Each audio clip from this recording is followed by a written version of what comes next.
Good day, Western Civ 1 students. So we're going to be going back to Anglo-Saxon England in this lecture. You'll recall, as I told you in the 500s AD, very late 400s, in the 500s AD, very large numbers of German tribesmen came to Britain, first as mercenaries, then as settlers. And they managed, while they were coming into Britannia in the post-Roman Empire era, to drive off or subjugate the entire Romano-British population, the mix of Roman and Celtic peoples that had lived there in the Roman Empire. Now, looking at this map, which I don't know if I can, but I'll try. Okay, that ought to work, I hope. You'll see the areas that the Anglo-Saxons never completely conquered. This area here is today the country of Wales. And it is a Celtic country. Welsh is a Celtic language. The Anglo-Saxons never conquered it. It's a very mountainous country, not good for farming, and that's what the Anglo-Saxons wanted. They wanted good farmland, and it wasn't good farmland. But as you know, the first rule of defensive warfare is always take the high ground, and the Celts retreated to the high ground and made it devilish difficult for the Anglo-Saxons to invade it. So they basically gave up on that. Eventually, a guy named Uffa, the king of Mercia, would build Uffa's Dyke, which is a 13-foot high dirt mound that runs the full length of the border between England and Wales, that was then piped with a palisaded fence. So rather than invading Wales, they walled the Welsh off from England. Wales, by the way, takes its name from an Anglo-Saxon word meaning foreigners. So the Anglo-Saxons called them Welas, foreigners, meaning non-Anglo-Saxons. And that's where Wales gets its name. This portion, it's part of England today, but it's the counties of Cornwall and Devon. Cornwall and Devon.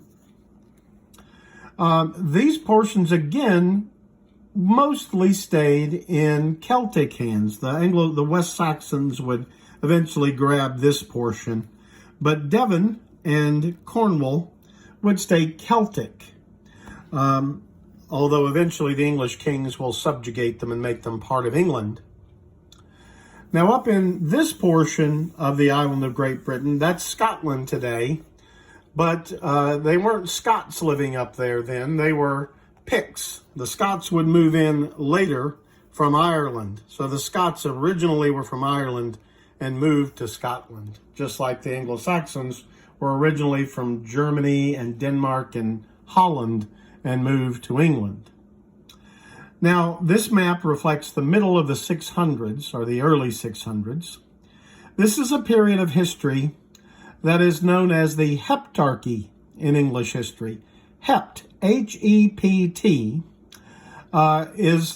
comes from the Greek word for seven, and archon in Greek means ruler. I think we talked about that before.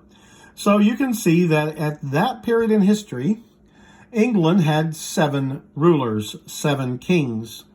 The kingdom of Reged, the kingdom of Northumbria, call that because this is the Humber River, so it's north of the Humber, Northumbria. This great land was called Mercia, or actually the West Saxons eventually dominated it. There's West Saxons and Mercians there. But it was the biggest kingdom in the Heptarchy.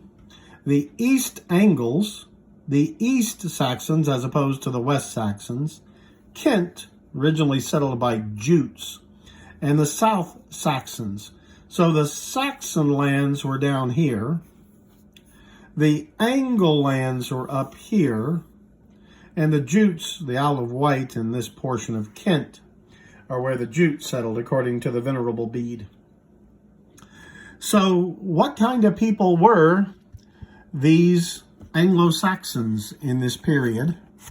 And I thought I had marked the page, but then I proceeded to lose it. So let me find it for you again. There we go. this is, excuse me guys, sorry for the inconvenience there.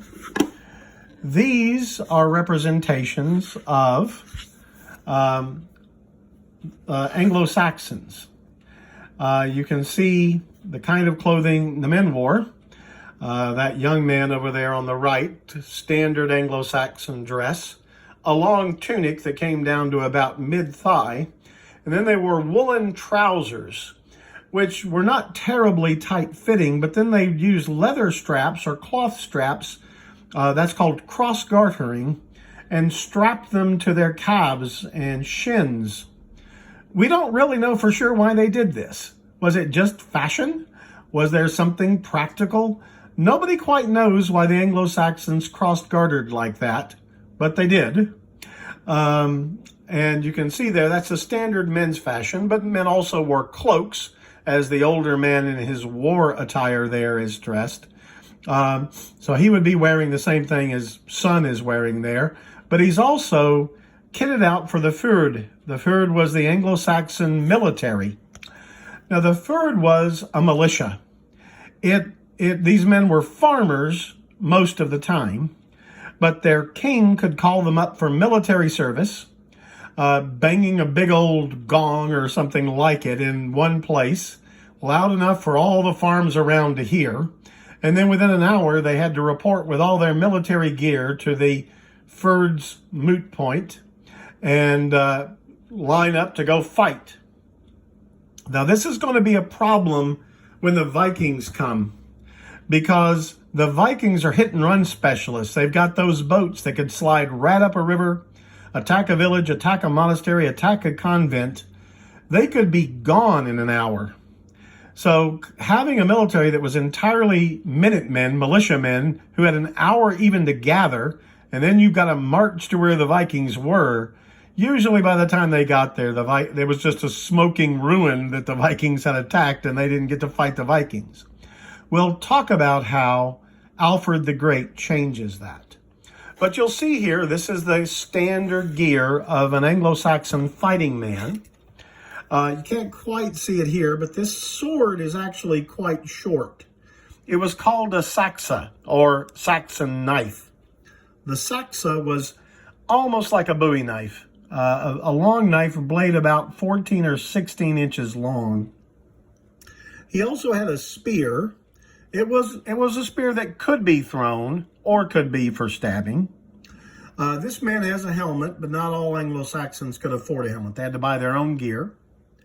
And this is a wooden shield with a metal boss, an iron boss, and a few other iron implements on it, that probably covered with cowhide to make it tougher. All right, I would have worn a cloak buckled, as you see there, with a brooch, an annular brooch. He's wearing a long tunic like the sun here is. I see the sun's got a little decoration. You know, they like other people, like a little fashion, a little something different. Here we see the ladies in the family. Anglo-Saxon women always wore dresses right down at their ankles. Typically, they braided their hair. They wore their hair long, but they braided it in part to keep it out of the fire, because the chimney was not invented until the high Middle Ages. People always cooked on a fire pit in the middle of their floor in the Anglo-Saxon period. And this meant that the ladies of the house, who did most of the cooking, would have been down on their hands and knees for cooking, leaning over the fire. And while they wore their hair long, they didn't want it to burn up. So they would wear a head covering. The head covering wasn't like, with some religious organizations for modesty. It was practical. And they could tuck their hair up under the head covering so it wouldn't get burned over the fire.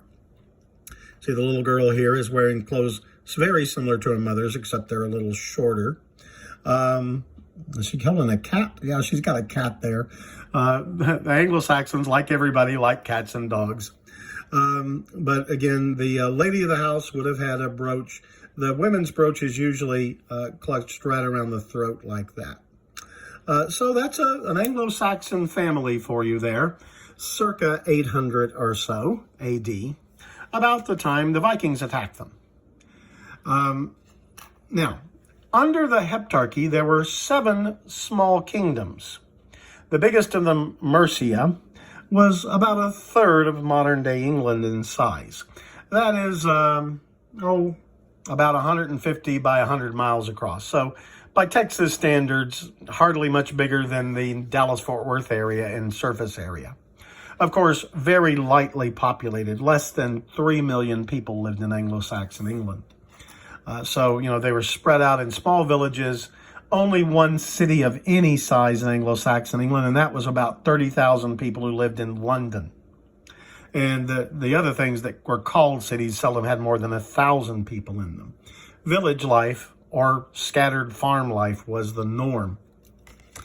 But England was a very prosperous place for the time because southern England has some of the best farmland on earth. And the crops grow very well there. It gets the Gulf Stream moisture, so the rain is very regular. It seldom gets terribly cold. In this period, you could actually still grow grapes for wine in the south of England. So the south was very tempting for people to move there for farming.